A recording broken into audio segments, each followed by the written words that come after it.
Blake and I just going over some pre-deployment plans. Enthralling, I imagine. A D plus 6 months. By 6 months? James, I thought you knew that 9 months was how long it was going to take. It's perfectly safe, Jay.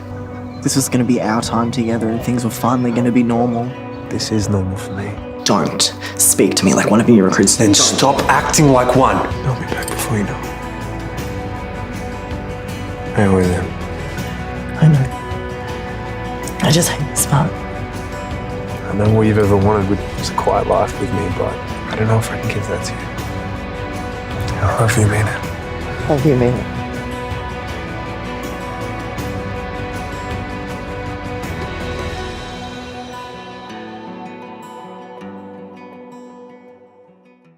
Welcome back, everyone. It's been a little bit since our last episode, but back again for the 6th episode of the Quarantine Pods. I'm Peter again, and it's been a fantastic time in quarantine suffering with my friends. I've got some more friends here today to show you, but for now, let's say hi to Damien and see how he's been going. How have you been going living with me for the last 2 weeks? It's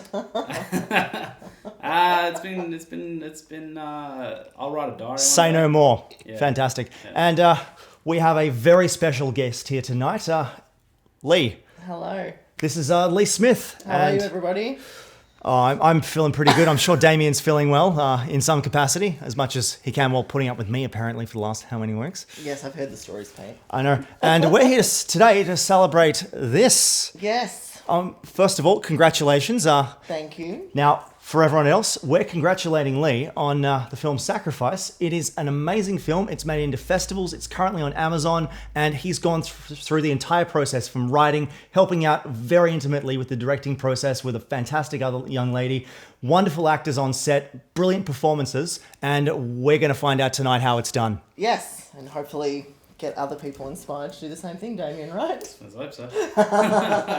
Let's hope so. So let's kick off. I'll usually do that thing about asking a little bit about yourself. What's your story? How did you make the wrong decisions in life to end up deciding to go into film? Well, I actually started out back when I was working for the Walt Disney Company in the United States. Yeah, well, it's right up. What were you doing? I was doing an internship program. Nice. So learning how they do entertainment and learning how they. So you know what everyone's coffees are. Yeah. Yep. Pretty much. And what they like to buy from the shops, more importantly. Wonderful. And then from there, I kind of realised entertainment was something I wanted to be in. Yep. Learning all their philosophies and everything like that. Came back to Australia, studied at different locations, and then eventually made my connection with the US. And I still study there at a place called Groundlings, which is where SNL stars all come from. Nice. Yeah, so that's all improv based. And then, yeah. Did you ever do any improv? I have done a lot of improv. I love improv. A lot of improv. It is definitely not as easy as everyone thinks it is. I know, as right? Damien always say, oh, it's so easy. Like, improv is just switch it on. Yeah. So yeah, that was really good. And then yeah, I eventually started working with Damien for Fusion, and we did a lot of stuff. And then so you met Damien in Melbourne? Yes. No, I met you in New York. Oh. I actually met him in New York at a convention we were running. And what's the first thing he said to you? I heard you were scared to meet me. Do you want to explain that one, Damo? No, yeah. Had you heard of Leigh before you met him? Yeah, Clearly you had with that kind of comment. So me and Leigh obviously worked together at Fusion Studios, Australia. So obviously I ran the West Coast, he kind of ran the East Coast. And yeah, I guess the owners of the company would kind of like inform us of each other, obviously. I didn't think much of it because I'm never intimidated or scared to meet anyone, but I got told by one of my business partners, co-owners, that he was terrified to meet me. So I kind of was enjoying that fact, and then I met him and he was actually like pretty good. Like he just kind of... I think that's your version of events. Now I don't know here whether I should be asking, why did you choose to keep him around? Or more importantly, why did you stick with this guy? So I asked the same thing when I lived with him. I think it's that classic saying of kind of opposites attract. Yes. You know, so I think that once we kind of sat down and started working together, we started bouncing off each other. Because you're intelligent, good-looking, talented. Well, I would Damien needs, a bit of a hand. I would use all his creative ideas and he would take all of my administrative business language and use my emails. I don't think I ever used the language, I just got you to send the emails. Pretty much, yeah. So, yeah. So that's how it all started. And then eventually, I think it was actually Damien and a few other people who said to me, Leigh, you should start writing. And so one night... Was that a pivotal moment? Do you remember a moment like where someone actually said it? I do. I actually remembered it because that's how I started writing this script. I was in LA at the time, and I think it was like 4 a.m, and I couldn't sleep. And I know that Damien had always said that's when his best ideas came to him. And he said, whenever you're having thoughts, write it out. And my mind was going a million miles a minute, and his voice popped into my head. So I got up, and it all just started spilling out onto the page. When his voice pops into my head while I'm in bed, I just tell him to get out of the room. It's never a good thing. I know, right? It's never. Oh, in this case, it paid off, but usually it's not a good thing. No, so you would have had a pretty good advantage there, because especially if this was the first thing you were writing, but having a powerhouse like Damien, Yes. as much as I hang a lot of stuff on him, Yes. that would have been really helpful. What kind of advice did you get? So I suppose when I finished I think it was the second draft. I think it would have been. Yeah, I kind of took it to Damien and said, this is my idea and this is what I'm kind of thinking. And he's like, Damien's great in the fact that he kind of, and again, where we bounce off with each other, where he will help you as long as you're willing to do the work. And I think that's really important. So for me, he's like, I'll help you do this and pull this off, as long as you're willing to do the work that goes into it. So, I did drafts. I started making, obviously with TKG, which was his feature film. I had connections from there, so he helped me with that. But all the planning and I guess the organising and locations and everything like that, I did with his help. But he kind of said, I'll just, you do it and I will... So what was your perspective? Well, Leigh kind of did it all, you know what I mean? Like, we said we'll support it. We'll kind of put everything into it, our resources and energy and all that kind of stuff. And again, like Leigh's spot on, I'm willing to give back if someone's willing to work. So what about Leigh, made you think, okay, this guy is clearly committed, I'm going to throw it behind him? I just knew it was going to happen. That's the thing. I've been given over the last, 5, 6, 7 years, everyone gives me short film scripts, everyone gives me feature film scripts. And you just know for a fact the ones that can happen and the ones that won't happen. And when Leigh kind of was pushing his one, it felt like he was coming with momentum. So that's less the script at that point as it is the person that's, behind the script. Yeah, definitely. If somebody's a script will mold. I know, I think I was talking about a few weeks ago, a script will change from the page to the screen. You know what I mean? When you get on set, you fuck with it, you play with it, you mess with it and all that kind of stuff. So what it takes to get a film off the ground is it takes a good leader. It takes a good person who's spearheading the project. And so when Leigh came to us with Sacrifice, we were already pretty deep into TKG at this point. So obviously our resources were going full on into TKG. So Leigh was able to kind of balance his time between, TKG, which we'll get to a bit later. Yes. Still helping run Fusion Studios Australia, Yes. and obviously then get into his own short film. So when you see him putting the work in, it's pretty easy just to fucking give a support and helping hand. So Leigh kind of spearheaded the whole project. He got everything together. We supplied some gear. You know what I mean? We supplied some gear, and I just gave advice on certain things on the track. But to say that we supported the whole journey is probably doing Leigh a disservice. I think that he kind of... Leigh managed to carry most of it on his own. He Clearly very strong back. Yeah, he carried a lot of it. So. And I think that it was also everyone else that came on board. I would never have got anywhere without, the set designers like Belle and, Richard was the composer and then all the ADs, Joshua, the whole cast and crew were just amazing. And then, Anna just kind of coming on. I definitely wanted a female director. Yep. I think that was very important to have that there. And she was just so passionate. She kind of got it. We've known each other for years. So how did that relationship start then? Because if you've been friends before you, say, I've written something, can you direct it? How did your relationship with Anna Maguire go? In our first acting class we met and we were taught by Mick Preston, who stars in TKG. Oh, wow. This is coming full circle. I can't escape this thing. So we met and we've always been really good friends, and I was looking for an actress to play the female role in Sacrifice of Julia. Yes. And as soon as I thought of it, and I thought the emotion that was involved in that character and, I guess in the scene where she has to deliver that news, Anna just came straight to mind. She's always been a brilliant emotional actress. And then we were talking one day and I just said, would you be open to directing? And she did. And again, she was guided by Damien, which was great. And he helped her through the process and, it just worked really well. She kind of had that. Damien had the technical kind of creative side, and then Anna had the kind of, I don't know what the word I'm... So how was your synergy with Anna? The thing is, like, when you work with a first-time director or somebody who hasn't got much experience, You've been there. I've been there and I've made so many fucking mistakes. So what I try to do is I just try to give advice from my mistakes. So a lot of sacrifice was me giving. So here's how you mess this up properly. let's not mess it up. That's the thing. So, you know, when I got into it, it was like, I'll give you technical advice. You know what I mean? Like where shots should come from, and you know what I mean? Like what's your justification behind shooting, and all that kind of stuff. Where Anna kind of had her idea of the project. The other thing as well is the synergy is interesting because I've got I've read the script. Yep. And I can't, no matter what, I can't take my director's point of view off. So anytime I read a script, I'm interpreting it my way. You know what I mean? And then Anna's obviously taking the script and she's interpreting it her way. So you've got to find a way to go, well, just because I think this is the right way doesn't mean it's the only way. Yeah. So that was the interesting thing, that it's a good challenge, I think, for both me and Anna to have worked with. And that stays the whole time. Was she right, comfortable with you as a mentor? I think so. Yeah. I think so.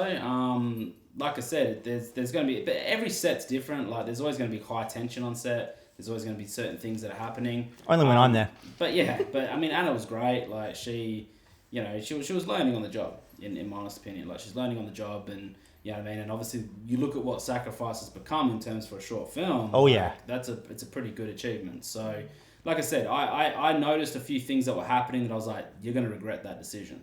So I just want to give my advice and point of view on that, because it can be something simple as like, these two shots won't cut together like you think they will. Yep. You know what I mean? You're not leaving, like I remember, you know, early on in our short film career, we're messing up all the time because we're kind of we're kind of like, all right, we're going to do these two shots, but not giving ourselves a cut point. So then all of a sudden, like we're following an actor out of frame, and then we're then bringing him into another frame, but it's an awkward cut. So Yep. we don't want to do it. So instead of letting him leave and then walk in, we've got that kind of thing going on there. So these are things I was just trying to advise Anna on for the most part.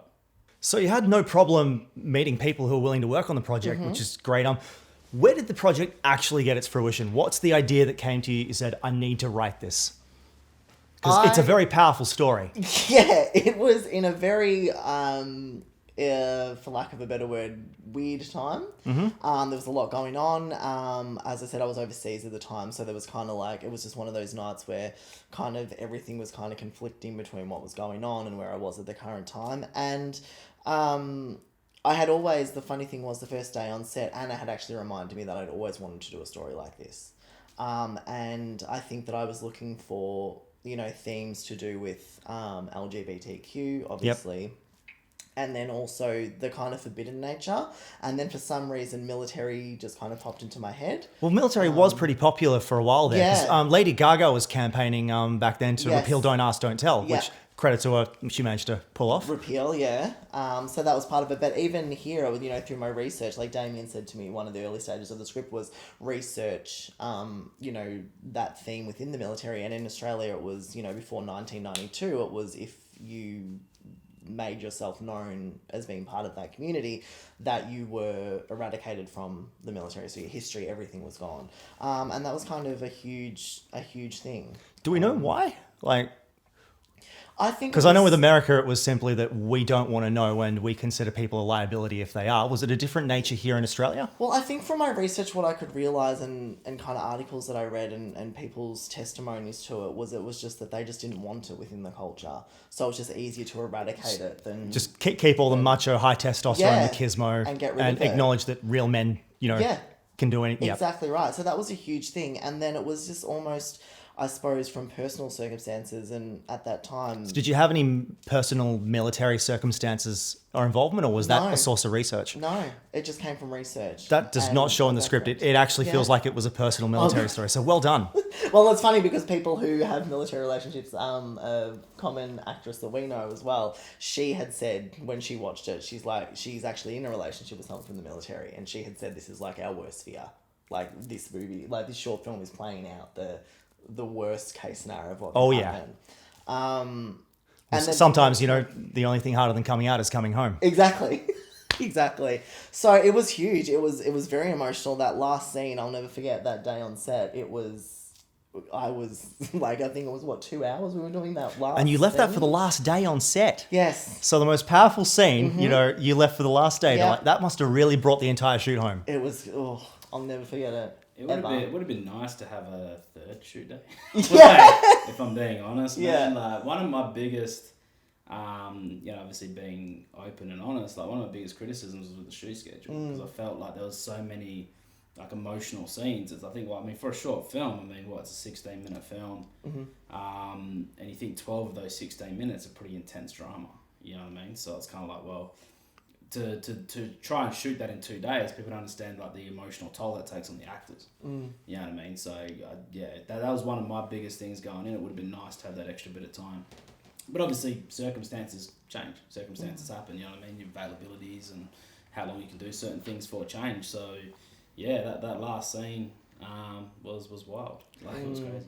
Oh, good to see you at least managed to get through it. Were there any other particular scenes that you enjoyed going through, or did you remember that powerful one at the end as your main one? I think that was, for me, that was the hardest thing to do. In terms of like the emotion and the Understandably, toll that yeah. it took. But I enjoyed the whole thing. I actually really enjoyed the scene by the lake, where they're just the proposal scene, because that allowed me to throw in a tiny bit of like my own character and my own I guess improv kind of comedy moments in there. And it did feel natural. Yeah. Oh well, we worked tirelessly. I mean, Anna worked with both me and the other actor a lot, and it just worked really well. We'd known each other for years, me and the other actor, so. So how did your main cast get involved here? I'm sure you would have had a massive say in it. Did Anna give you any recommendations? Well, Anna came on after pretty much casting had been done. So I started the casting process, having worked with Damien on TKG. Yep. The casting process, I felt like I was in a position to kind of, with his help, obviously. Yes. And, there were disagreements, obviously, with casting, as there always is. But I kind of, for me, I think the main thing with the other actor in the film... Well, Jesse did, he did do a solid performance. Yeah. Oh, he was amazing. And I mean, I think the fact that we had that natural chemistry, knowing each other all those years, really helped kind of take that step, as opposed to having to build that kind of natural, like, comfort with someone else. So... it just so you got a bit of really an advantage there. You can cheat on the acting part by already being good friends. Exactly. And that came down a lot to it in terms of why I did it. Is that something you ever consider in your casting decisions, Damien? Like getting people who know each other and work together well chemistry-wise? Or do you reckon anyone can usually... Yeah, a little bit. I mean, every project's different. I think that when I go into my stuff, like if I know like a Leigh or someone that... is a unique performer. You know what I mean? I think that comes down to, if you know performers in your circle who are unique, and what I mean by unique, it's certain skill sets, it's certain kind of talents. Like, for instance, like we were talking about Leigh with TKG a few weeks back, like, he's an improv, mastermind or whatever. It's like he needs to, we need to bring a bit of light into this otherwise unworldly, dark, intense script. The relief. Yeah, the relief, you know what I mean? So to kind of do that, so that... You go into that going, that's easier because I know he's going to do it. So it's like I can then get into it, cast him in it, throw him in the deep end with it, and he's going to deliver it without me having to stress about it. So, but when it comes to, for instance, the kind of, I think the direction the question's going, it's kind of, would I cast like two actors who I think have got good chemistry? You know what I mean? I don't know for that. Again, unless one of them is like, I know bang on, they're a unique performer with a unique skill set. I'll probably pull the trigger and do that, but I wouldn't necessarily just go, I know, A and B work really well together, so I'm just going to cast them in those two roles, because I think I'm doing a disservice to the talent pool that's out there. Yeah. So I like to do my due diligence and make sure I'm searching the landscape to be able to then go like that. I think when you're in front of the camera like Leigh, it's different because he knows he's in front of the camera. So he's got a different challenge. He's not directing it.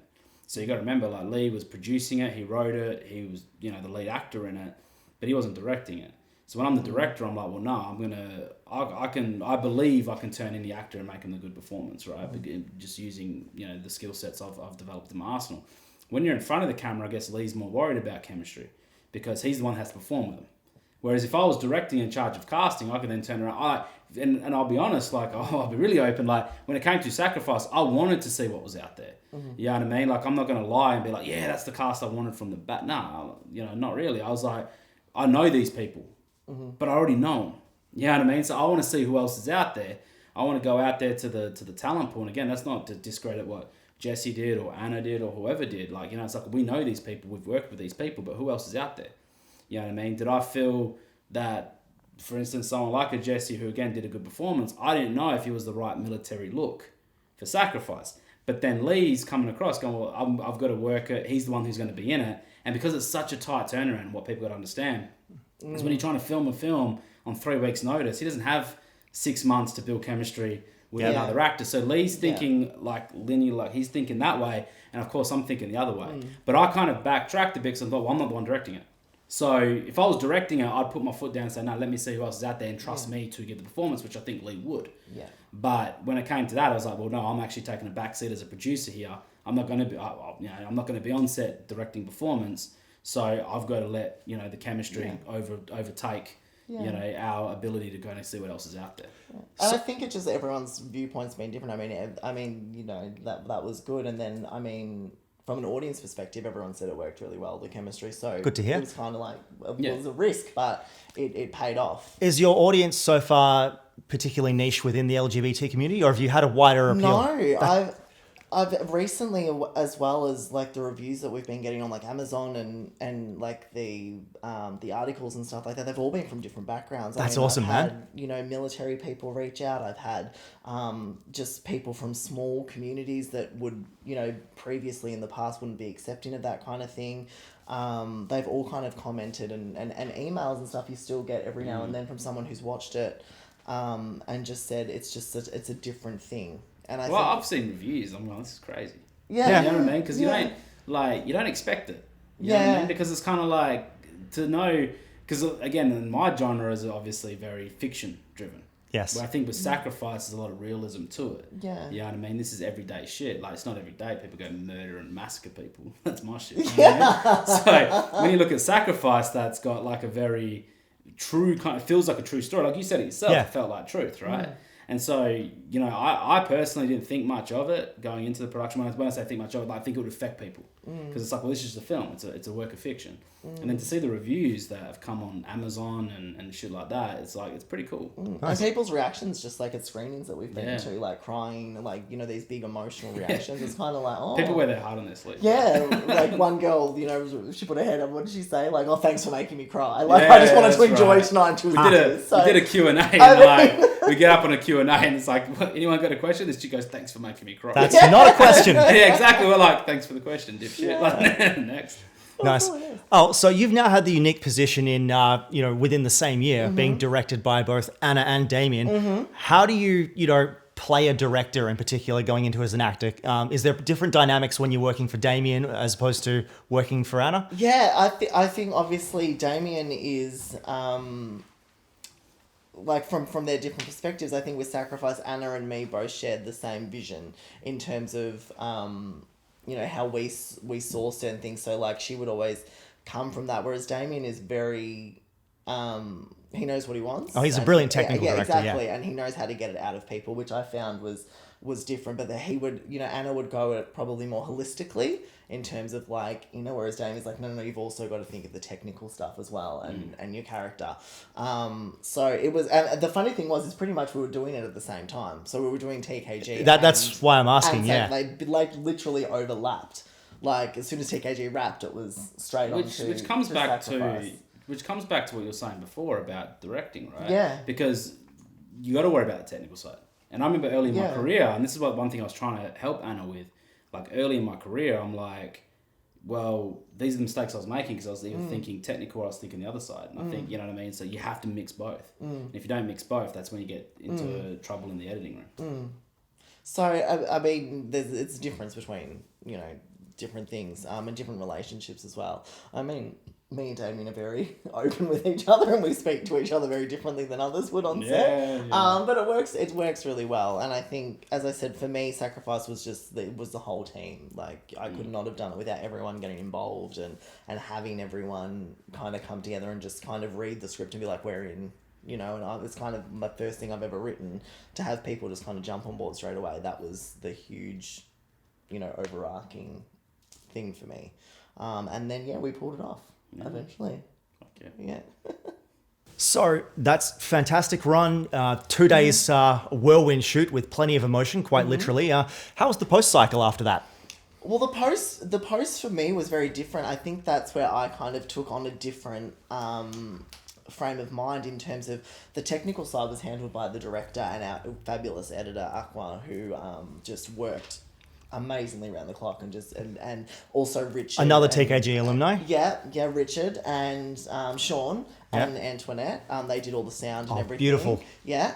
So for me, once we'd finished, my main focus went to marketing and promotion. Like, where do I want to send this? And I had never... So how do you figure that out? Well, I went to Damien first, and Damien's he's a very realistic person, whereas I'm more up in the clouds sometimes. Like, just it's a short film, so just have your expectations kind of, where they need to be for a short film. And I just thought, well, yeah, I do, but I'm just going to just do everything. So the first thing for me was obviously social media. Yes. So I started with Facebook and Instagram first off, because obviously they're your biggest thing. Aren't they the same these days? Well, I think Facebook's losing relevancy. Yes. So Instagram was my biggest one. And so I did like a little short, almost online course just about using Instagram. And then from there, everyone kind of said, well, obviously your next step's film festivals. And I was obviously like, well, that's what everyone does, is film festivals and stuff like that. But then there's streaming. And this is where I started to get this idea about Amazon Prime, and I researched it and contacted them, and they said, oh, you have to go through there's a process, a massive process, and literally it would come back and be like, oh, we don't like this font, you need to fix that. Then another 5 days of review. And eventually we cracked it, and it was huge. It was passing QC is a really relieving moment. And to place it on there, I think, was a huge deal. And I didn't even realise that I would kind of get it to that point. And again, it was just teamwork. But that's where my mindset was getting press articles. And so I reached out to journals and publications and newspapers. Are any publications more receptive than others right away? Happy to get your name out there? Yeah, I mean, a lot of the magazines took a while to come back with agreements. But obviously I just triggered it from everything. So I was like, okay, well, we shot in this area, so I'm going to hit up the local paper. They were the first. They came back straight away and said, this is amazing, so we'll take on the story.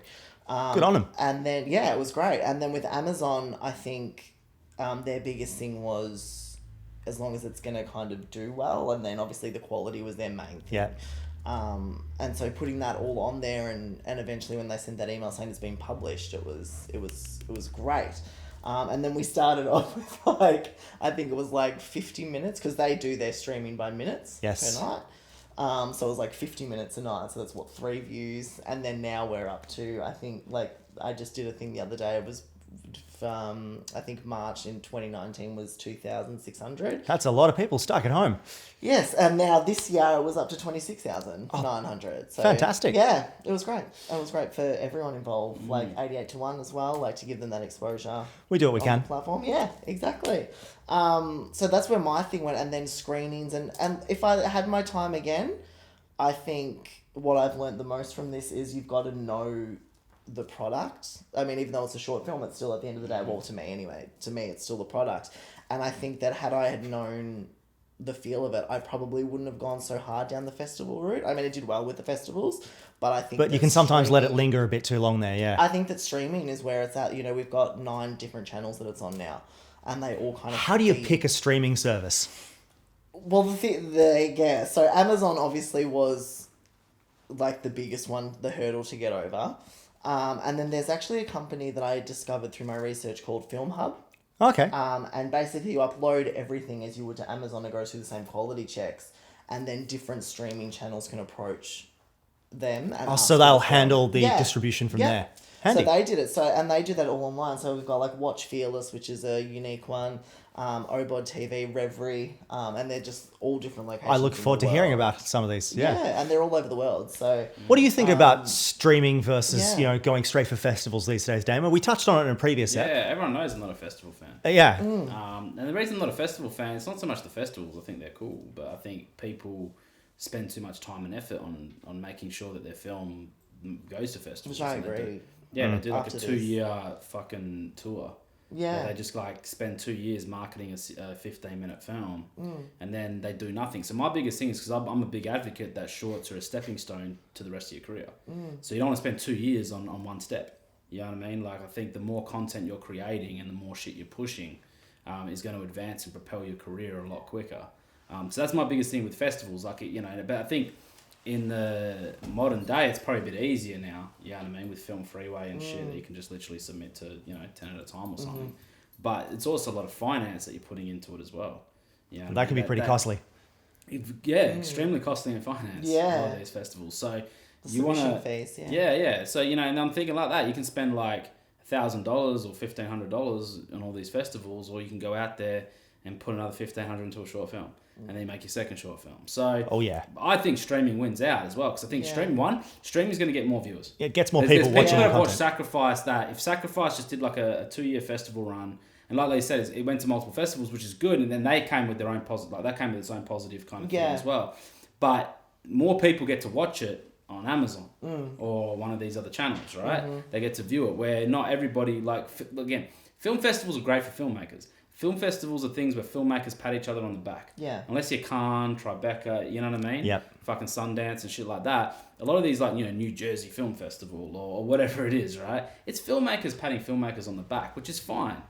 But quite frankly, I'd rather Joe Blow next door watch my film than a fellow director or DP or whoever. You know what I mean? So that's where I think streaming wins out. And the fact that, like Leigh's been able to create this thing that's now been seen by eyes all over the world, which, again, if you rank up, more eyes saw it on Amazon than they did at these 12 festivals. Yeah, I think the answer's pretty self-explanatory. And there's probably a wider exposure all around the world. Yeah. And that's the thing, like it's people from, especially when you're trying to send a message. Exactly. And I mean, the good thing is that they also published it on Amazon UK as well. So yeah, you're heading into Europe. So awesome. I mean, you've got both sides. But yeah, it was definitely a hard task to get it on there.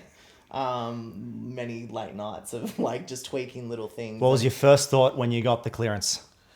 Thank the Lord it's on there. Like, it was a huge moment of just being like, okay, I do not have to do anything for a while. I can just let it go now.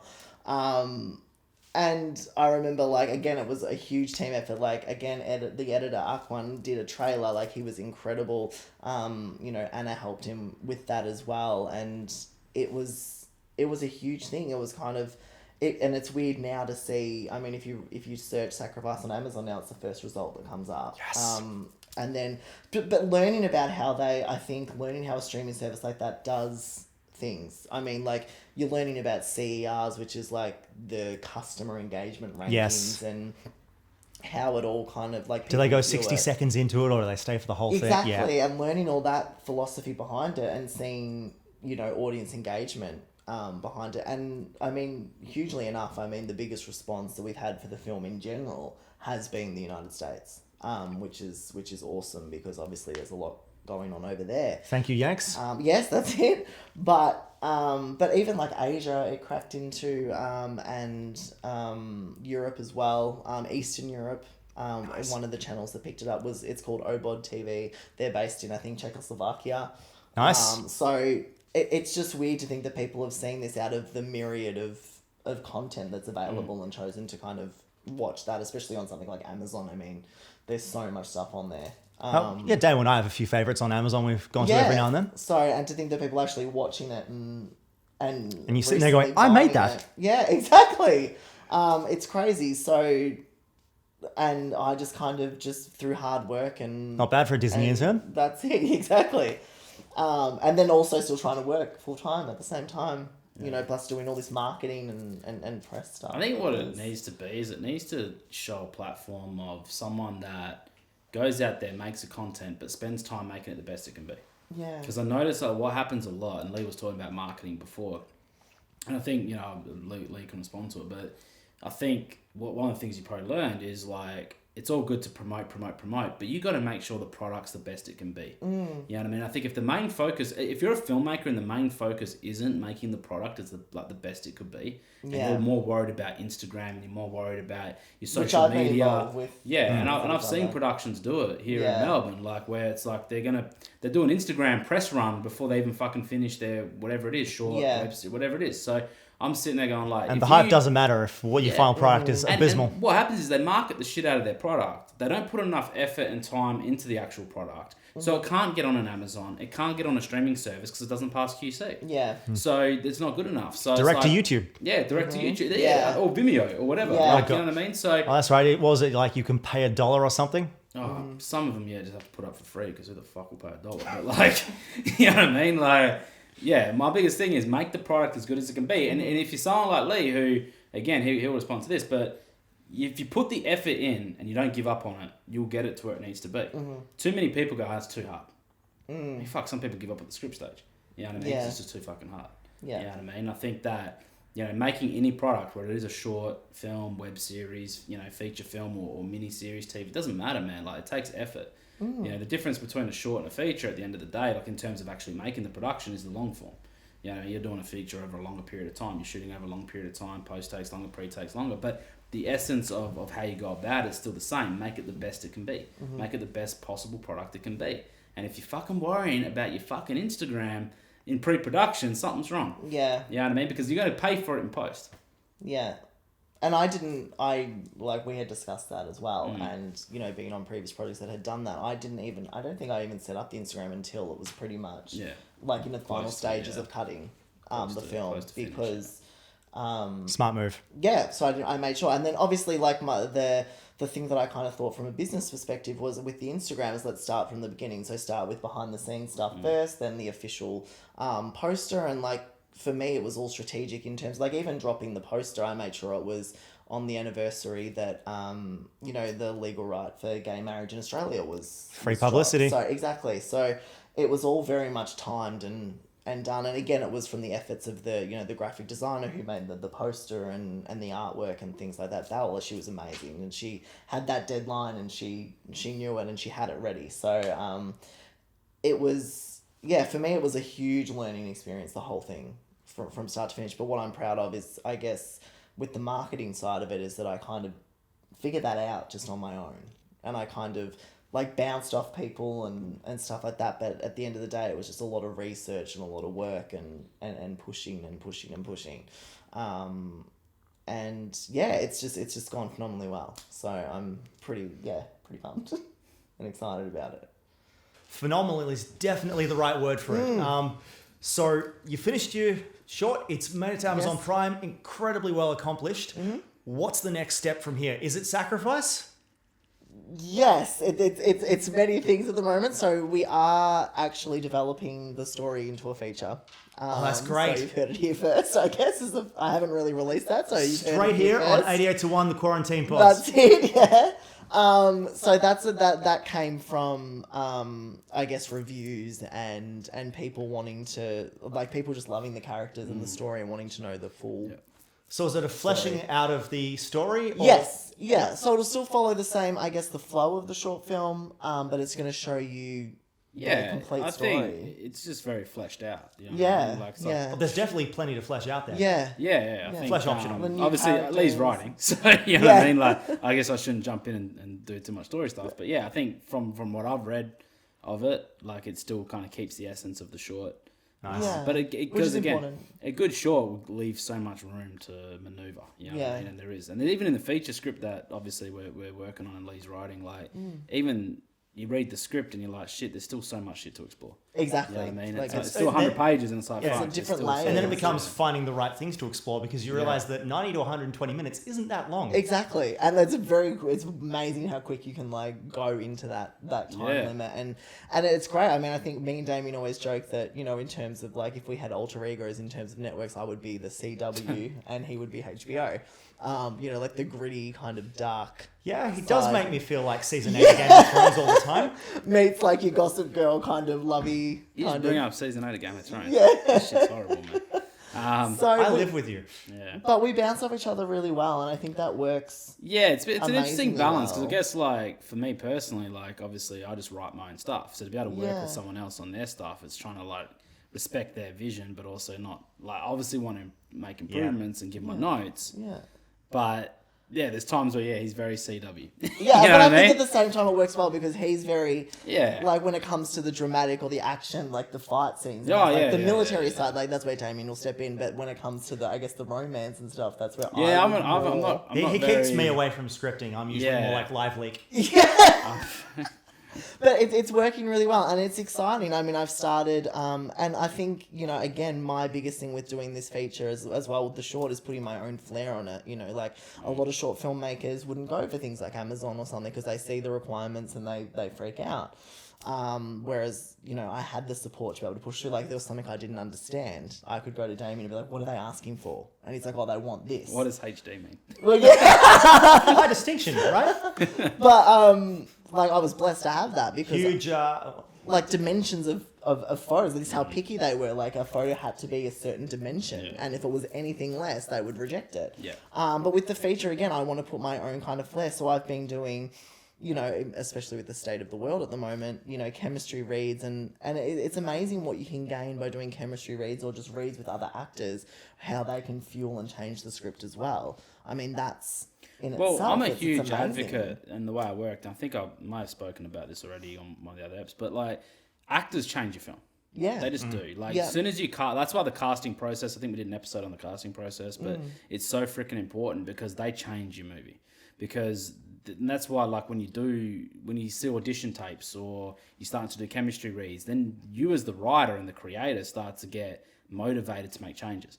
Because actors just bring something, they bring something to your attention that wasn't there. You know what I mean? You've written this thing, you're in a bubble with your script, this is how you see shit, and then somebody walks in, reads for a role, or looks at something for a role, and changes everything you're fucking thinking, and blows that shit up. Exactly. So it's crazy. So when you do that stuff, and especially in development, I think it's good to do I love that it. shit. It's probably my favorite thing, and every actor will bring something different. Yeah. There's lines in the script at the moment that I'm using that have just come from me and an actor improving the scene.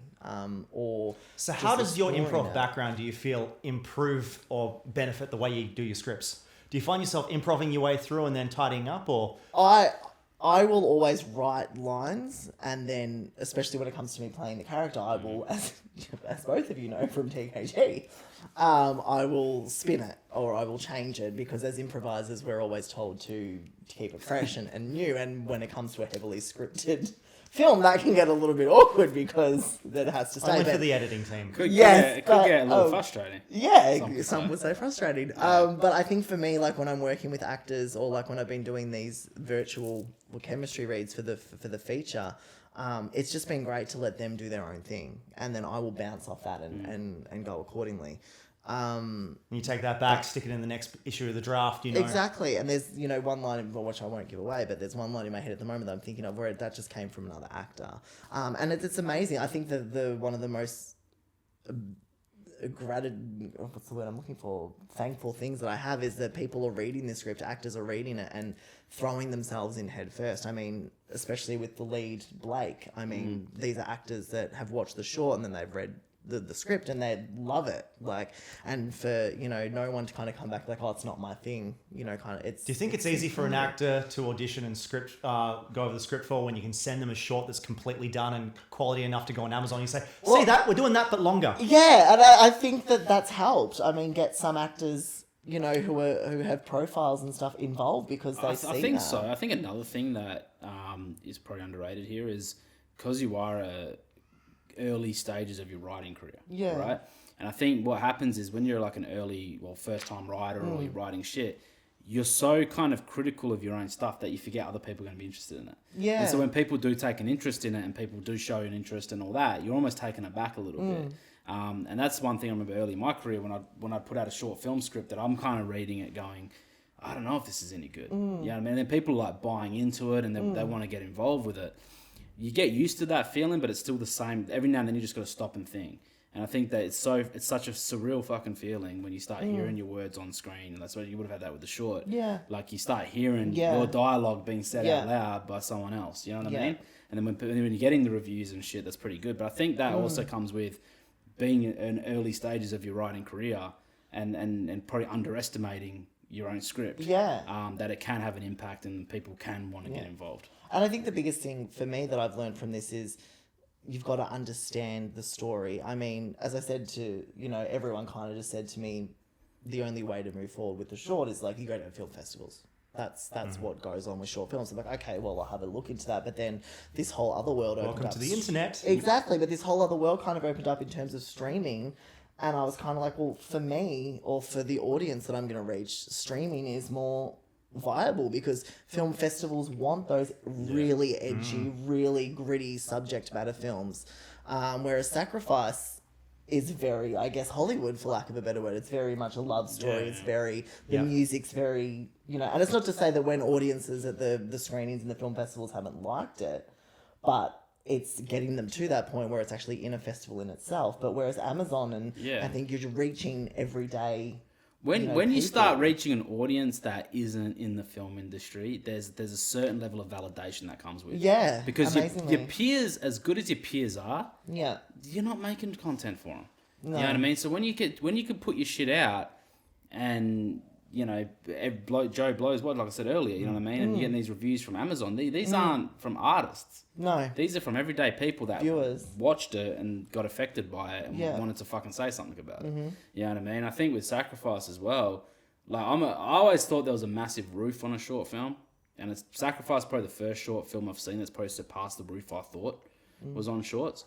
That being said, I'm not going to say short films are the be all end, but like, you know what I mean? Like I said, I still think they're a stepping stone, but to see what it's done with Amazon and shit, you start to think of things going, okay, if you put the effort in on that side of things, that's worth the effort because people are going to see it. Yeah. And I think that if you have a film that's going to relate to audiences worldwide and audiences in general, then that's a good thing. I think I'll just watch too many short films that who gives a shit about this? You know what I mean? Like, wow, good on you. Like, good on you, Screen Australia. Keep doing it though. Subtle. Yeah. But yeah, and I think that was like, I think for me, the film festivals were great, and I was blessed, obviously, to have the Sport of Fusion and the Australian Film Fund Alliance to help me with the festivals. But I think that Amazon and even the other streaming channels, to have, I think we've got 10 or 11 now streaming channels that have picked it up. The subscriptions are starting to cost more than my rent. Well, exactly. So it's, for me, like, and, people said, even Damien said, at stages, keep your head kind of level and stuff. And I've always been a dreamer, but, like, it's a short film at the end of the day and blah, blah, blah. But yeah, it's just been, and it's been through a lot of like, sleepless nights and long hours of pushing it onto platforms. But, as Damien said, once you start seeing those reviews from just everyday people, I mean, we've had reviews from people who are in hospital or they were alone on Christmas Day and they were watching it. These aren't, as Damien said, they're not artists, they're not directors, they're not producers, they're just, people who care. Exactly, and affected by it.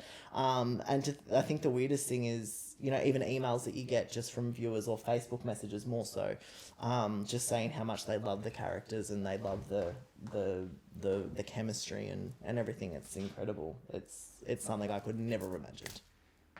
So you've had plenty of collaborators and you've talked about how it's been really good to have everyone come on board. Have you had any moments during the Sacrifice production where you've had a too many cook situation and thought maybe there's a bit too much input from too many people here? Have you had that, and how do you deal with it? I think we're starting to see that now.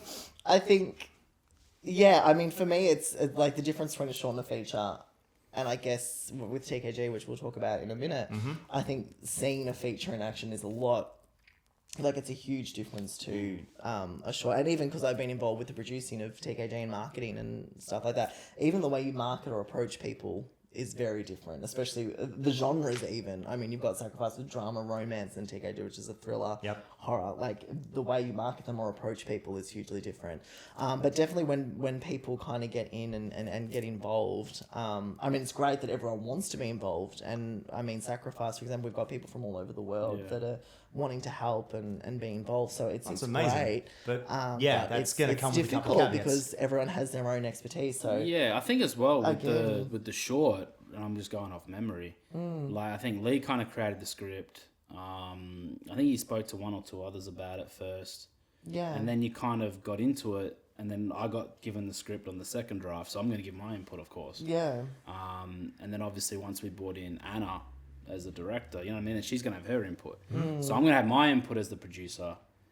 she's going to have her input as the director. He's going to have his input as a writer, which is actually very normal to have because the input's coming entirely valid. The input's coming from the right directions. You know what I mean? And that's the thing as well. And the other thing is, but when you get into the feature, like we're kind of learning now, I mean, we're getting, like Leigh's saying, there's interest from global here. This isn't just from fucking, the street down the road in Melbourne. Like, you're getting interest from international markets and stuff. And everyone's got their own 10 cents because what you start seeing now is someone, and I'm just going to, throw things as an example. If somebody from the US is interested, they're looking at it from a US standpoint. Yeah. Then somebody from fucking Italy puts their input in and they're thinking what they want to see. Because every culture is different. Yes. You know what I mean? You go to America, there's 7 different cultures inside America. Yeah. West Coast, East Coast is 2 different. Central America, you know what I mean? Like, Southern state, everyone's got their own Canada. culture. Yeah. So you start going into all those details. So when you're getting into the longer form stuff, because everyone's starting to think about where the film's going to end up. Yeah. In a short, you don't necessarily think about it at the start because with the short, it's easier just to focus on the product. And there's usually one of 10 million festivals that are happy to Yeah, accept but it. everyone says the same thing. Oh, yeah, I'll make me short film and then I'm going to go put it into a festival and then it'll get Yeah. discovered and Steven Spielberg will give me funding because that's the naive fucking mindset that a lot of young filmmakers have. And we all had it, so I'm not knocking anyone. We all did it. But I think with a short, you just think of a festival wrap because you're not worried about distribution. You know what I mean? But with a feature film, if you're trying to get funding for a feature film, you've got to freaking think about distribution and sales. And you got to think about that before you even roll the camera. And you got to think about that before you even put a budget in place. You know what I mean? Because you got to think of a budget before you even think. You got to think about how much do I need to make back. Yeah. You know what I mean? I don't want to go spend $5 million and think, okay, we're only really realistically going to earn $1 million back. You know what I mean? So you got to start thinking of these things. But you got to try and understand that the way I work is, and then I'll come on as a producer on Sacrifice. It's like, if you're going to throw your 10 cents in, I need to know where that 10 cents is coming from. You know what I mean? Is it coming from a sales in the US perspective? So they want to see more of this if we want to sell in the US. Okay, I'm going to take that into consideration. You know what I mean? But if you've got a producer who's coming on board last minute and they want to see something different in a story arc, and you think, well, where's that coming from? You know what I mean? Like, we've got an actor that we might play Blake, right? And they're a bit of a famous name in Australia. So let's change all these scenes so he's got more screen time. Yeah. I'm more inclined to say, fuck that. Yeah. Does it work? Yeah. Yeah, exactly. Because now you're going to butcher the film. You know what I mean? Based And off that doesn't help that actor either. No, it doesn't. Yeah. So you got to be extremely cautious about how much feedback you get. You know what I mean? And that's why I always say do it in stages. You know what I mean? Get the writer happy. The writer has to be happy first. So if the writer's happy with the script, then you give it to your producer and director. If obviously the director's a different person to the writer. So you give it to your main creatives first. Get a script that you're happy with, and then you start kind of branching it out. But that's the difference between shorts and features, obviously. Yeah. And I think it's a huge new process for me. And there's, again, bouncing off Damien and all these other creatives that have come in from all these different angles it's invaluable as a writer and learning. And, it's been a journey itself because it's, the feedback has been positive, but then there has been hard feedback as well to take, from things that you didn't expect, so you kind of keep that in mind as well in terms of everything. So it's just the whole experience with the short film has shaped how I'm approaching the feature film. And it's been up and down. Do you feel like you have a resolute vision going in, or are you still looking to take on as much advice as possible? Do you feel like did the short cement what you want? I'm a collaborator by nature. I'm not one of those people say it's my way or the highway, or no, this is mine, and I don't want that because there are things that I don't understand, and I recognize that. I mean, I come at it from a very different perspective. In terms of the story, I know that I want to tell the characters, James and Blake, I want to tell their full story. And from, other people that have read the script, the beautiful thing that I've heard from just general feedback so far is this is what we wanted to see in the short, but obviously didn't have time to put this in. And I definitely know that I need to, my goal with it is definitely resolute, as you said. My goal is to bring to the world characters of a gay nature that are not over animated, they're not over flamboyant, they're not your Modern Family, Cam and Mitchell. There's elements of that definitely, and I think that the comedy comes from James. But at the end of the day, it's 2 characters in a homosexual relationship that the world will love And relate to. Exactly. And from the short, we have seen that was what I kind of took a liking to the short script originally, like the short film script, because it was like we're seeing a circumstance that happens worldwide, but we're covering it from an LGBT angle. So for me, it felt like a real story, not a shoehorned LGBT film.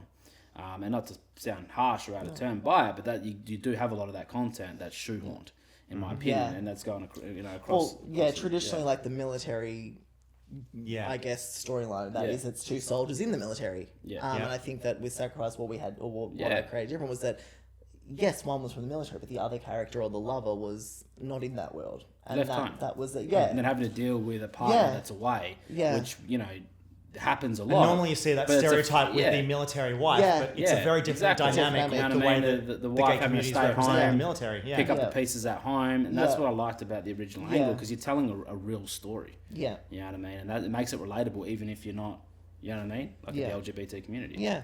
Yeah, there's actually a story happening before the bullets even start flying. Exactly. Nice. Well, congratulations on getting Thank you.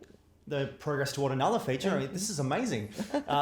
Won't be your first experience with a feature, though. No. You've managed to work with Damien and myself on another little Yes, film I called have. Kids of Grove. Yes, I have. Damien, do you want to talk a bit about Leigh and his character in there and how that came to happen?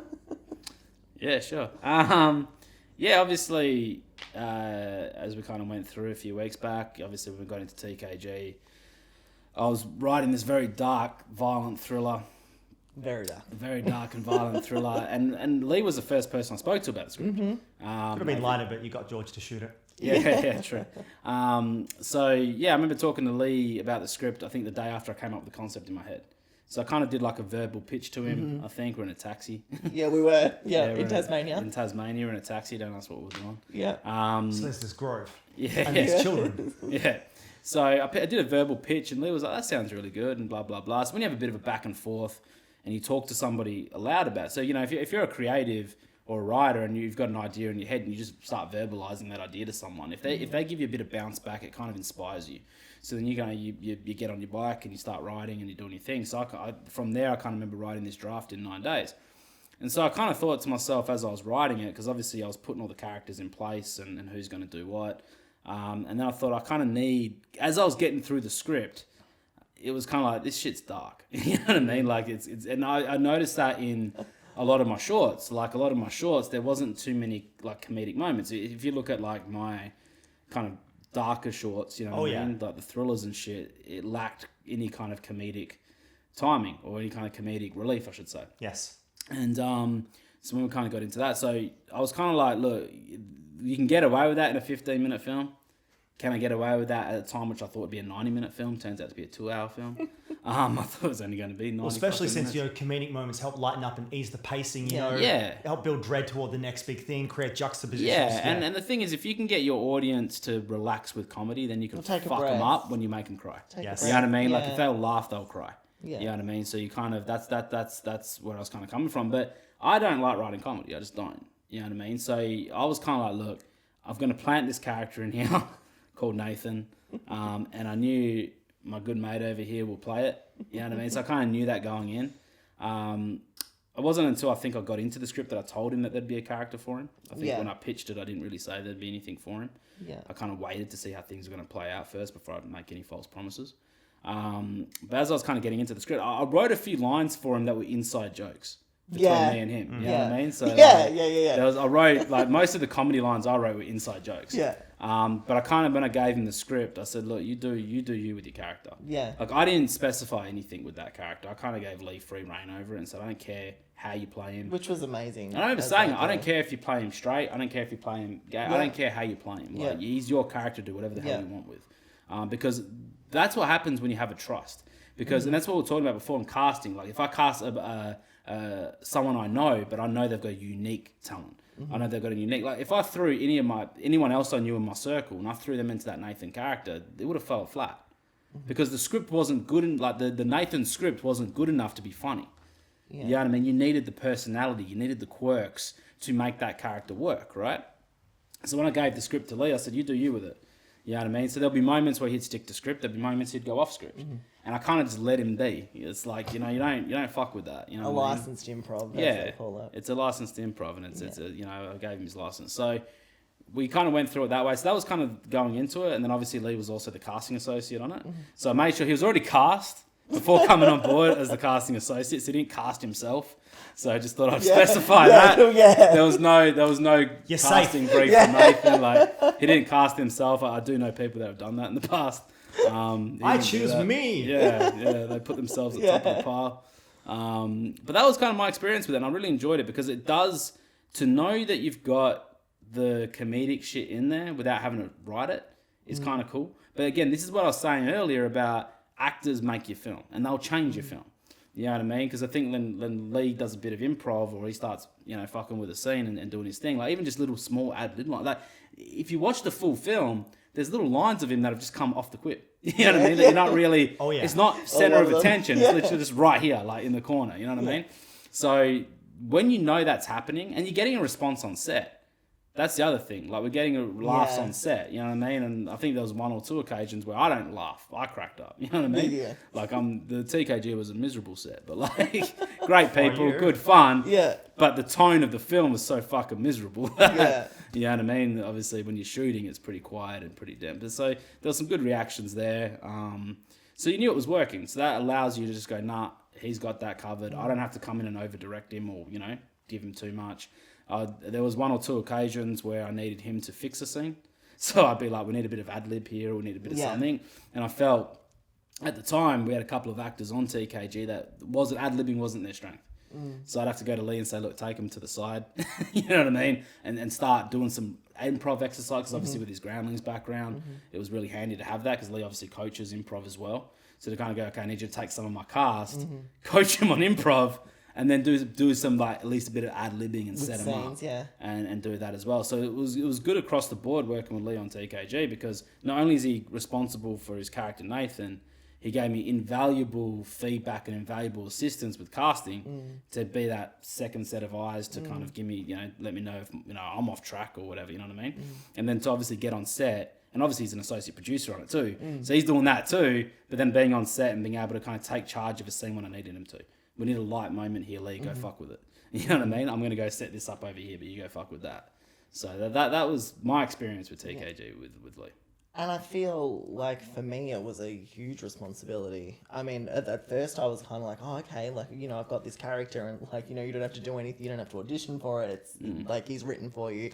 And then early readings of the script, like I realized, it is a very dark story, but it is those moments that give the audience a chance to take a breath and kind of have a laugh and do it. And it was a huge, I guess a huge amount of trust that Damien and I guess everyone in the production took on me, because, when the production had started, I wasn't actually there. I was still in the USA at the time that production started. So I'm coming into a set that I think had been operating for, was it 2-3 weeks? It was our second week because we were broken. Yeah, so it was about 4 or 5. But everyone had clearly started. everyone So knew then each other, I come in with this huge energy and personality and this character that is so different to any of the other characters on set. And it was just, I believe that, I knew what I had to do, and I didn't, go slack on it, or I didn't, just think I'll just rely. I had planned it, I had studied him, but I knew what he needed to be in terms of his relationship with other characters and, those light moments that the audience needed. That's what I just want to say on that, is because if you are making some kind of thriller or horror, and this is just advice to filmmakers out there, if you are making that content, the hardest thing is you got to have those moments, because it wasn't until I screened the film with a fresh pair of eyes. I remember screening I was over in Perth and I screened it to a couple of people. This was before the film was finished. This was like 92% lock. And I screened the film, and if it wasn't for these moments of his character with these quips and this shit, I would have been like, that would have been a hard watch. You know what I mean? Because you underestimate how important comic relief is. You know what I mean? So to kind of, to have those moments inside, that's something that was my biggest takeaway from the film. Let's go, fuck, I need these moments, because it is such a dark, intense thing. So if you are doing a horror out there or an intense thriller, like, make sure you add those moments in. And I think even when you look at horror films in the past, they've always got it. I mean, you look at Scream. The actor Matthew Lilley, who plays, I think it's Rose McGowan's boyfriend, in the role, he is the comedic relief. Like he's that big over the top kind of personality character. And so for me, like, especially when Damien gave me that, I guess, license to improv, as he calls it, it was kind of stressful because I was like, oh, like I've got to do it. Like I have to do this. I have to like have these results and these moments. And then, but I mean, that's just where as an actor, you fall back on your training and you fall back on your skills and you know, like how to yes and you know, all the basic improv kind of stuff. And then, yeah, you know, as Damien said, a lot of the actors on set weren't trained in improv that way. So it was hard at times to bounce off that. But you just kind of keep pushing and rely on your natural skills and knowing the character and the story as well. That's the biggest thing. Like I still had to, you know, still go into the in-depth analysis of the story and the script as much as anyone did. You know, even the really dramatic roles, you still have to go into that because the way that my character processes what's going on to everybody else is completely different. So it's good to have a lot of freedom on this, but let's not deny the fact that does come with a lot of pressure. Damien's basically laid you as the comic relief. He's trusting you to get it done. Where do you start that? You're the guy. Yeah. The first point is to obviously go back to the script. And go back to your character analysis and what his role is and purpose, and then also go back to your skills and training and being comedic relief is making sure that timing and those jokes or those quips, as Damien was saying, land. If they're not going to land, then they're not. It's not going to work. But also understanding your relationship with each character in the film. You know, Erin, which is one of the other characters, and Marissa. It's one of your close partners throughout. Exactly. So, I mean, we had a lot of our scenes together, me and Erin. So is it just not just about your comedic timing? You got to also help guide her through comedic timing in some moments. Well, you have to hope that you can kind of jump onto them or be able to use their lines and their character. Now, obviously, I was a bit different because their lines were scripted, so they stayed to script and they did that. Whereas I had the ability to go off or take Damien's line that he wrote in the script, but then tweak it or change it. And then get a candid reaction from them, which is probably a lot more natural. Exactly. So I think that knowing that is the most important thing, and knowing that you can bounce off that other character or that other actor's energy. And it was challenging at times with different actors because they didn't have that comedic improv background. So it was challenging at times, but it was also cool or gratifying to see when they could actually come back and do that. It was also a fun challenge to it's kind of like, especially with characters, right? So you got Leigh's playing Nathan, and Nathan's obviously, that's his character. Yeah. You know what I mean? So in a certain situation, he's going to act a certain way, react a certain way. And then you might have another character he's doing a scene with who are very, uptight. You know what I mean? Yeah. So the risk there is, and this is where it's really good for actors to learn, because Leigh's doing his thing doesn't mean you join him. Emulate. And and that's the challenge, because it's like Nathan. That's his character. He's always making light of every situation. He's sassy. He's always got a returning line. And your character needs to react while still being if your character's character, uptight, like if I'm an uptight character that's taking everything, like the world's so serious and everything like that, and he starts acting like that way, I've got to react accordingly. Yes, you're staying in character. Yeah, you're a dickhead. You know what I mean? Like you're being a dipshit, mate. Like, and that's what I had to work on as a director, because you had some actors who was like, you're going against character because you're trying to join him in improv. Yeah. You're trying to join him in ad-libbing. Does that mean he's too good? It means he's doing his job. Yeah. And sometimes what it means is, if you're doing your job so well and others start to go, well, they're not doing their job right, well, that's on them. You know what I mean? Did you ever have to rein him in? Yeah, once or twice. Once or twice, you know what I mean? Nothing over the top.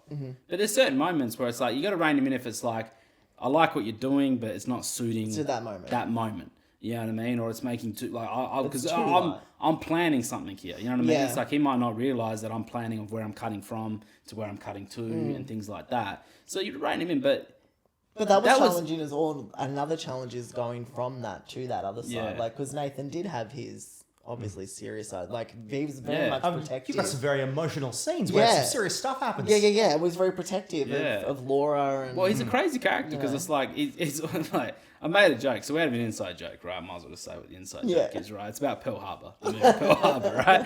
And so we always say that if we were all in Pearl Harbor, Leigh would play Kate Beckinsale. she was the nurse, and she was like, doing things. So when I got into TKG and I wrote it, there was a lot of scenes where Nathan would help people with the medical side. Like he'd start, strapping people, like, taping people up, helping them and shit like that. CPR and stuff like that. And I How'd didn't you teach realize. CPR? Yeah, I know. I didn't realize until I'd written the script and we're already into pre-pro that I was like, I've just turned him into Kate Beckinsale. I've brought our inside joke to life. But it was such a unique thing for him to play with the character because it's like the character does have resources. He's a very skilled character, and one of the biggest And it things. gives him a side that shows he cares as well as being. Yeah, and one of the American. biggest themes, and I remember, when I first pitched TKG to my whole cast, when we did the table read, one of the biggest things I said was, I want to showcase every character's strength.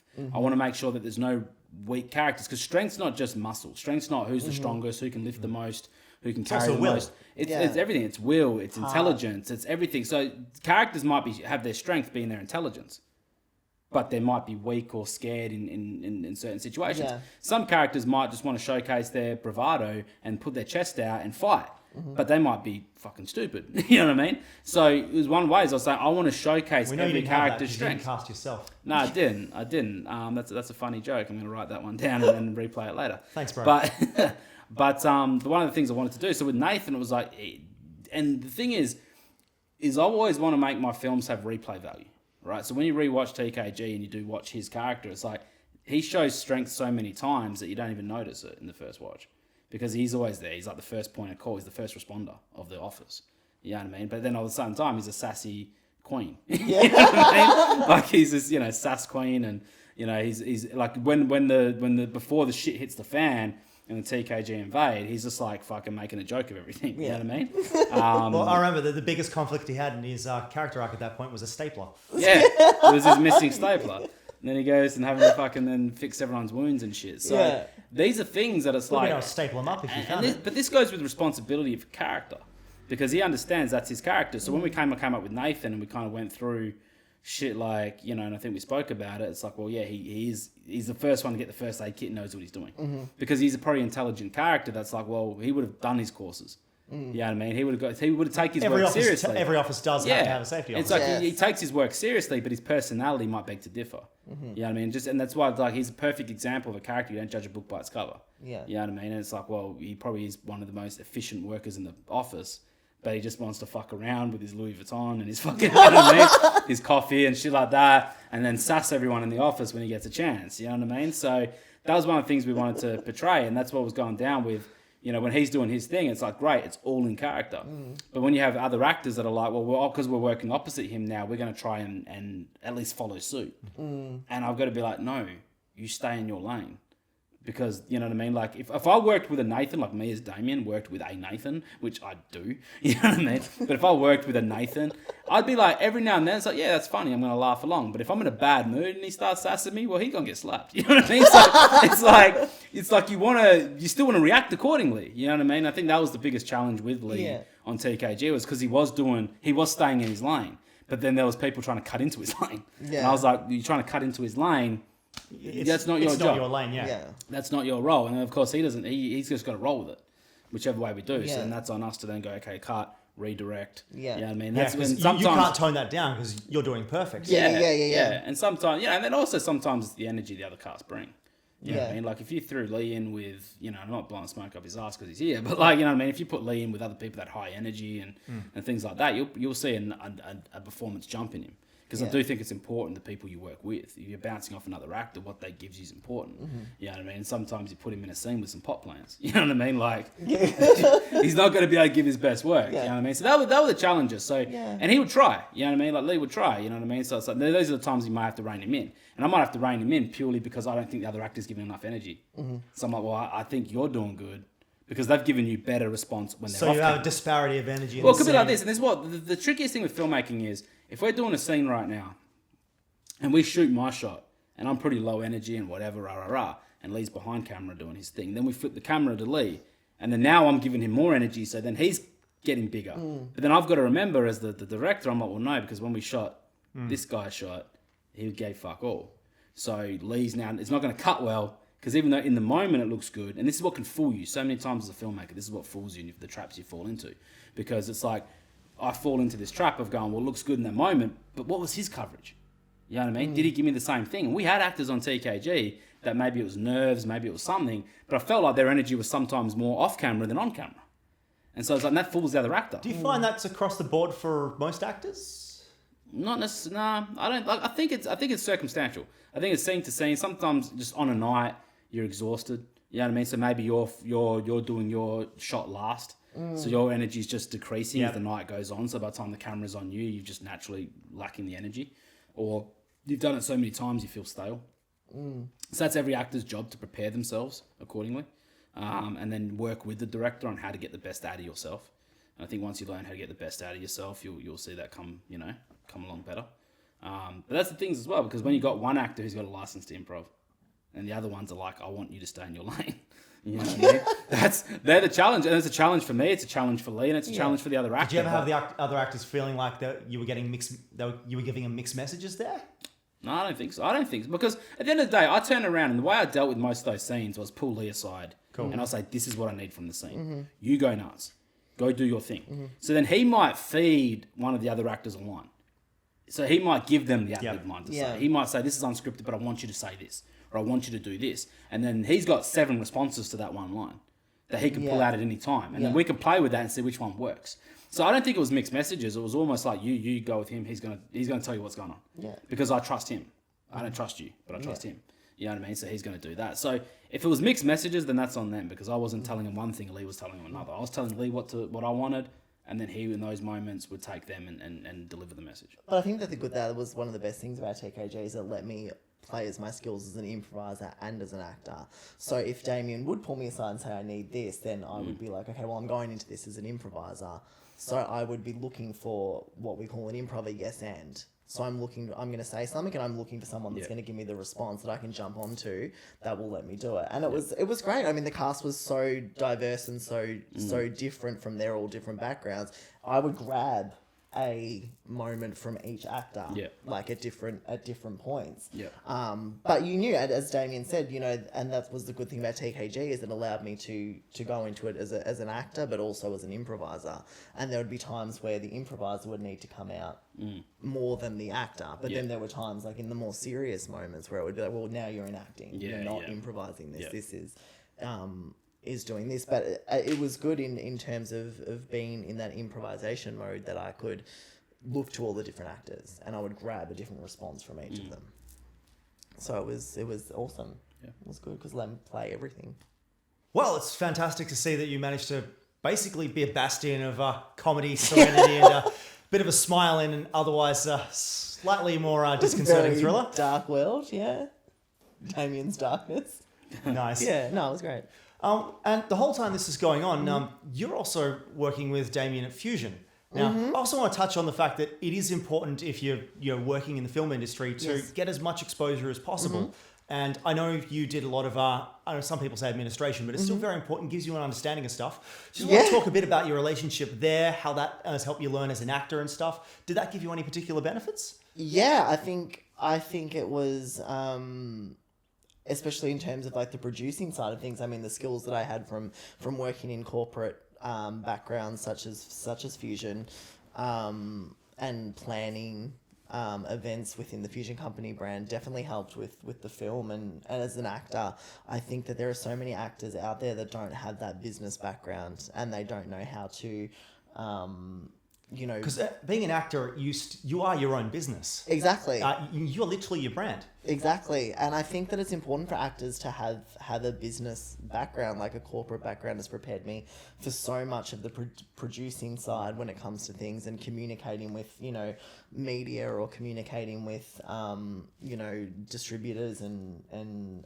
personnel from like Amazon and things like that. As you need to know how to write an email professionally, you need to know how to pitch things professionally. So the Fusion side of it came in immensely helpful, because we're also dealing with talent as well. So we're mentoring and passing on the skills that we're learning direct from set to these students, which keeps you accountable. Invaluable. Keeps you accountable, because at the end of the day, you can't have your student know more than you. So, you know what I mean? Like, and that was one thing. We used to have a lot of actors who would jump on as mentors, like working actors or work as mentors. So one thing you'd always say to these guys is like, you got to keep your skills up to scratch. Yeah. You know what I mean? And one of the things I learned from it, and like I said, I most of the people from Fusion I've got a great relationship with, but just because you're teaching or you're mentoring, you know what I mean, doesn't keep your skills active. Doesn't make you an expert, yeah. Yeah. So you got to find other ways to keep your skills active, you know what I mean? So, and I think that came to fruition when, obviously, we had me and Leigh who were kind of like running a lot of the day-to-day, and we try to put in some strict protocols, you know what I mean, for our mentors to follow, you know what I mean? Make sure you're still training, you're still working, you're still trying to book or at least updating your material. And the advantage, particularly with an organisation like Fusion, is that Fusion can help with every single avenue of that. Yes. Yeah, they got spoiled. Yeah, absolutely. They fucking got spoiled. Did, yeah.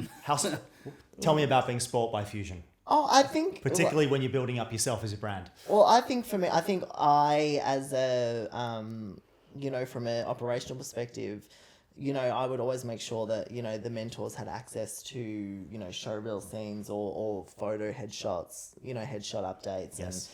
And, if I got materials especially if I got materials from classes I was doing, I would share it with them or give them access to coaches and mentors that we come in through contact with. So that was my biggest thing. And as they should, because they are, passing on their hard work and their skills to our performers. And that was always a big thing for me, was making sure that the mentors that worked for us had those options. But at the same time, they did have to...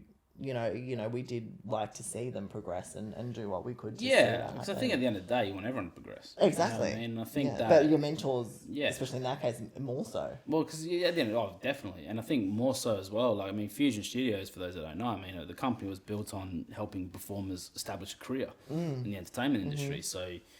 they'd come in and there'd be programs that people can do, then they showcase and they get showcased in front of agents and casting directors. And it's like, well, your mentors and your performers can be hand in hand with some of the best agents in the country, some of the best casting directors in the country. So you want your talent to be as good as your talent can be, which means if you want your talent to be as good as they can be, your mentors have to be better.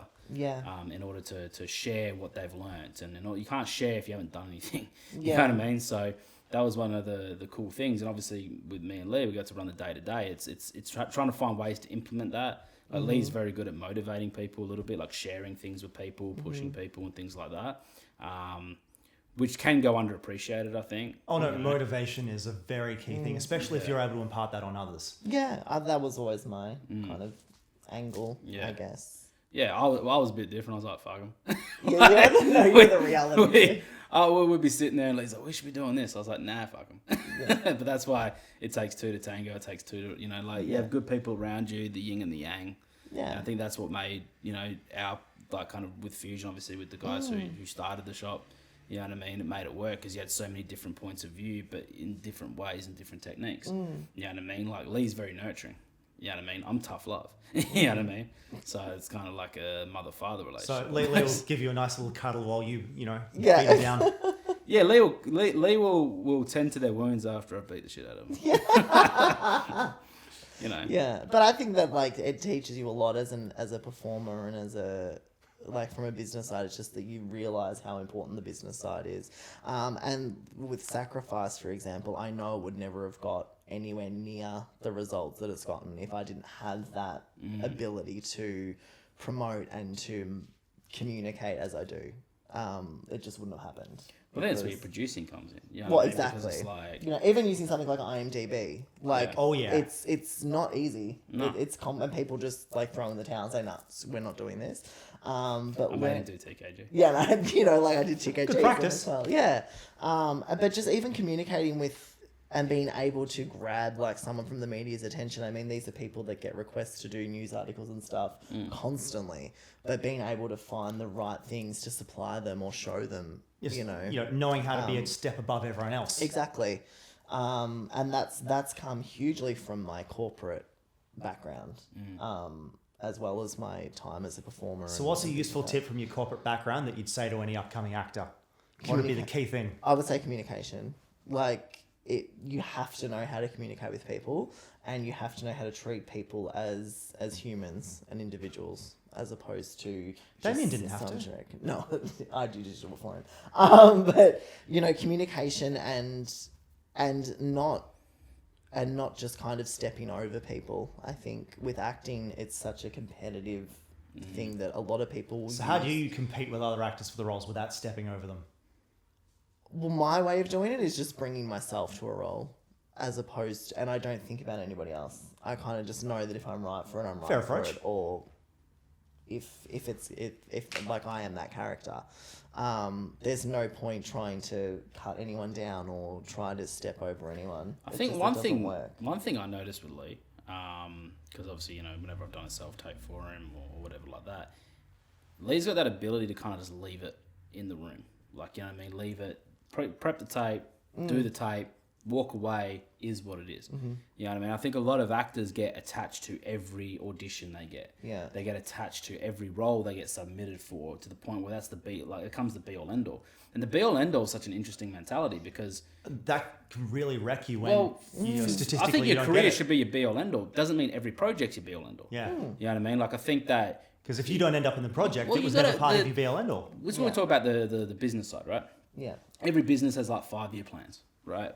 Every business, like 5-year plan for this, and you know, long-term goals and long-term. You Even know, the Soviet Union. If you're, okay, if you're fucking hell, if you're trying to like make your business $1 million company in 12 months, you're gonna fail. You know what I mean? So you got to understand there's going to be obstacles and challenges along the way. Same thing in an acting career. If you're putting like so much mental emphasis on every role, you're not going to leave your best work on camera. You're just not.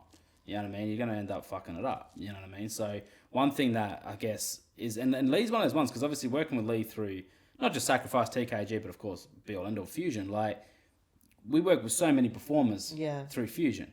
And there was such a difference in mentality between the way Leigh approached shit and the way they all approach shit. Because every role they go for, every fucking project, everything's like that, all this mental pressure builds up. I think that Leigh has a unique way, and correct me if I'm wrong, but I think Leigh's got a unique way of just having fucking fun with it. Yeah. You know what I mean? Having as much fun with it as he can, because the second that he starts having Sounds fun like with that's it, one of your specialities. Yeah. well, if he starts having fun with a role, me as on the casting side, as the director or behind the whoever, camera, yeah. I can see that. Yeah. And you it's know like- they'll be good to work with on set. Yeah, if you see someone having fun with a role, you're like, okay, I'm digging this. They're having fun. They're fucking with it. They're playing with it. But you can always tell when an actor's fucking terrified. You know what I mean? So I think that... Is there a threshold where someone's having too much fun that you think they may become a liability? Not really. Like, it'd be pretty obvious if they were. If they were just goofing around and shit, Yeah. it'd be pretty obvious. It's like, You'd every catch them single out line pretty you said quickly. wasn't even in the script, and it's not. The It's plot. again, there's a difference between having fun on set and having fun with the role. There's a massive difference there. You know what I mean? It's you know, not every day's a party. You know what I mean? But if you're having fun with the role, you're enjoying that process a lot more. And I think, you know, on top of that, it's like, that comes with the business side of it as well, because you got to understand which roles you want to put the effort into. Yeah. You know what I mean? If you're one of those actors that are auditioning for everything, and you know what I mean? And a good example, we're doing casting now for our next feature film, so not just Sacrifice, but we're doing our next feature film that we're in pre-production with as well, that, you know, Leigh can vouch for this as a casting associate. You're seeing so many actors go for roles that don't suit them. You know what I mean? They just don't suit. It's like, read the character, you get the character brief, and yes, you've been submitted, but there needs to be a certain time as the performer that you got to be able to stand up and say, I don't suit this role. And there was one girl who the agent submitted the self-tape, and I saw what the girl wrote. And she goes, look, I'm really glad to put the self-tape down. I don't think I suit any of these characters, but I want to put the self-tape down for practice. And I read that. I don't think I should have, I don't think that should have been sent to me, but it was sent to me accidentally. And I like that, because I was like, she understands that she's not suited for one of these roles. Did you but she still got give given her the feedback? opportunity. Hey? Did you still give her feedback? Yeah. Nice. Because she put the tape forward going, I'm doing this for practice. She acknowledged that. Yeah. But you could tell, and then when I watched her tape, I was kind of like, I don't think you're as anti this role as you think you are. I think you're a little bit more suited She for may have it than you accidentally thought got you the were. role. Yeah. Well, but in a way, but I also think it comes with that because she was carefree with it. Because she thought she wasn't suited for it, she probably had more fun with it. And got to play with it, she put less pressure on her shoulders. So I think that if you're a performer and you want to think of how to get a business mind, start thinking of longevity and just start having fun with roles. And eventually one's going to fall into place. But I think if you put so much pressure and expectation on every single role, which is one thing I think Leigh does well, he just has fun with every tape, every role he gets. You know, and at the end of the day, we Even shoot show it. real scenes. I mean, like I've been able to do some really cool characters and build on my what I call like my character repertoire. You know, like there's been like teacher roles within doing scenes with kids and stuff like that. Like I love doing that stuff as well. But I mean, there will be the roles that you are more attached to. Like I know for me, and Damien's pretty much on all of my self-tapes for pilots and stuff in the US. You know, there's like roles for Nickelodeon characters and stuff that I absolutely love. And, they will affect you. You know, like you'll do them, you won't hear anything, but you know. That's the biz. But that's the business, and there are those roles, but you have to, at the end of the day, there's always going to be other characters and things that come around the corner, and it's not, as Damien said, it's not the be-all and end-all. There's always going to be other roles. Well, it's good to hear that, you know, you've done Sacrifice. Sacrifice has had some fantastic lengths, as you can see. Yes. Hello, everyone. Sacrifice on Amazon, and we've got autographs by the excellent cast members. So very well done there. And on top of that, you've got a main performance in TKG. We're definitely looking forward to making sure everyone can see that one as well. And so much more, I'm sure, coming from you. It's been an absolute pleasure. How about you, Damo? Thank you. You reckon we can keep him around?